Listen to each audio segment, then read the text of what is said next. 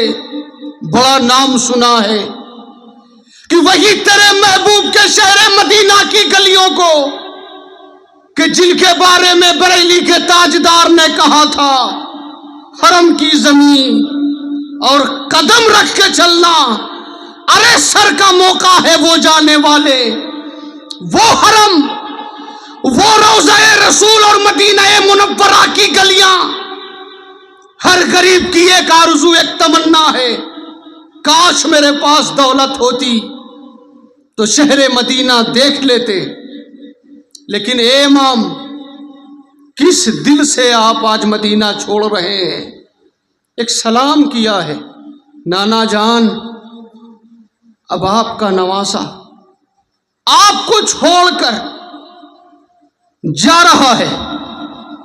جب سلام کیا تو آنکھوں سے آنسو جاری ہو گئے، تو عشق نے طلب کر کہا یہ وہی نواسا آخری سلام کر رہا ہے جو نواسا کبھی دوشے انور پر سوار ہو جاتا۔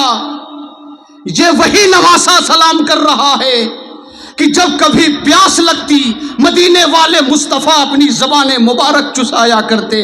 آج یہ وہی نواسا سلام کر رہا ہے کہ مصطفیٰ اپنے کاندھے پر سوار کر کے مدینے کی گلیوں میں ٹہلایا کرتے۔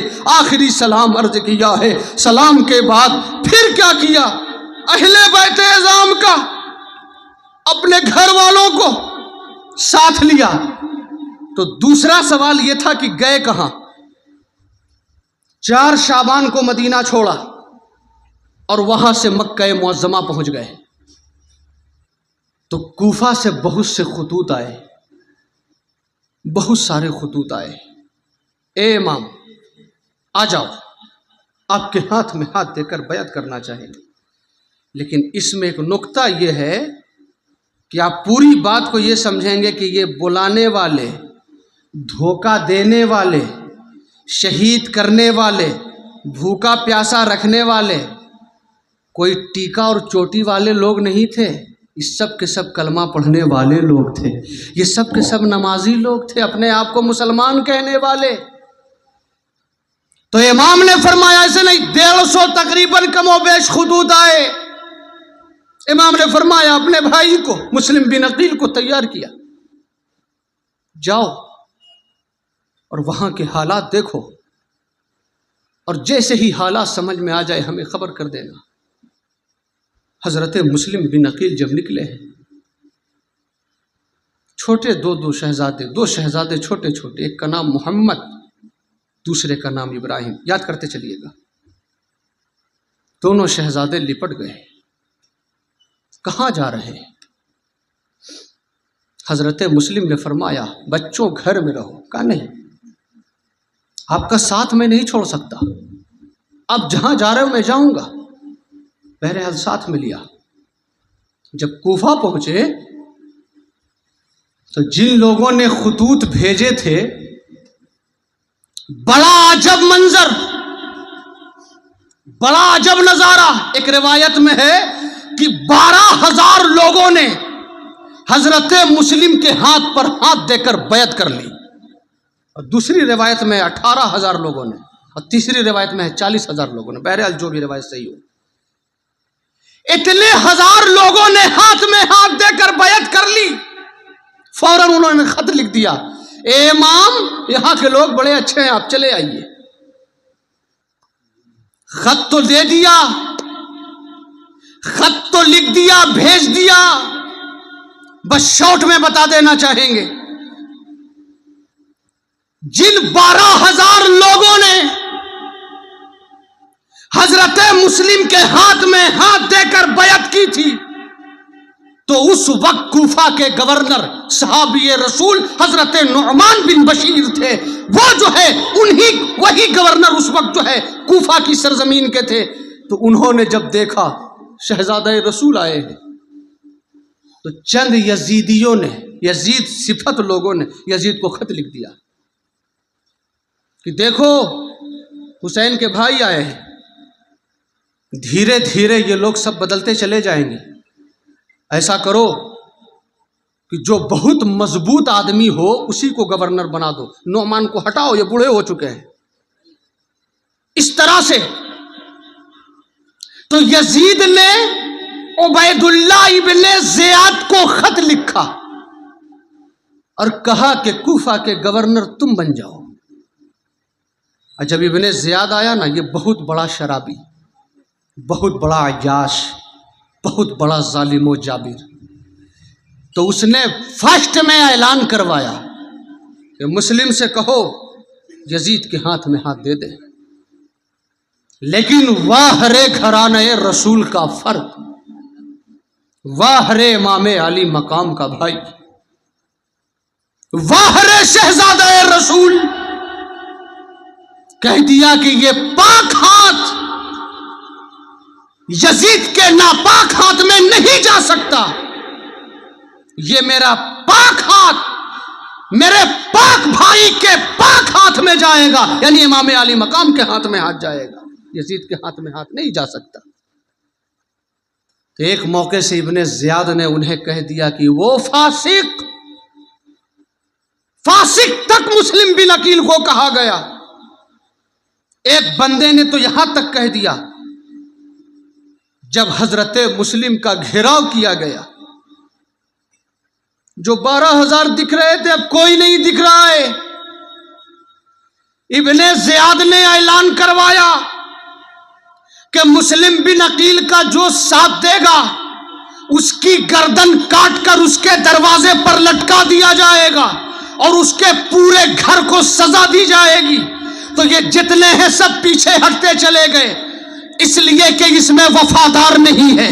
اگر کوئی سچا وفادار ہوتا تو جان جاتی ہے تو چلی جائے، جب ہاتھ میں ہاتھ دے دیا ہے تو جان دینا گوارا ہے، لیکن ابن زیاد کا ساتھ دینا گوارا نہیں ہے۔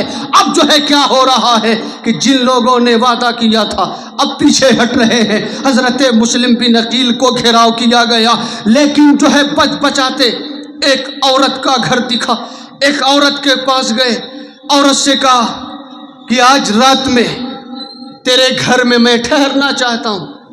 کہا تو ہے کون؟ نام بتا دیا، میں مسلم بن عقیل ہوں، شہزادہ رسول ہوں۔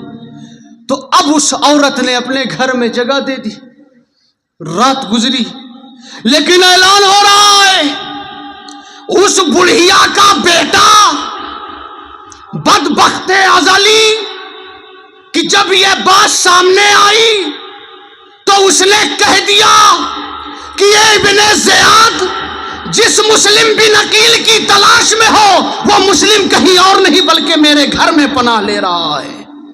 نعرہ تکبیر، نعرہ رسالت، جماعت رضائے مصطفیٰ، علماء اہل سنت۔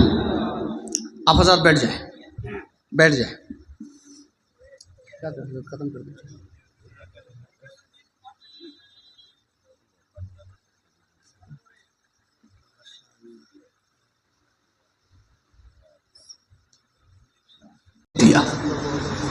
جس کی تلاش میں پھر رہے ہو وہ ہمارے گھر میں پناہ لے رہا ہے۔ ابن زیاد نے حملہ کروایا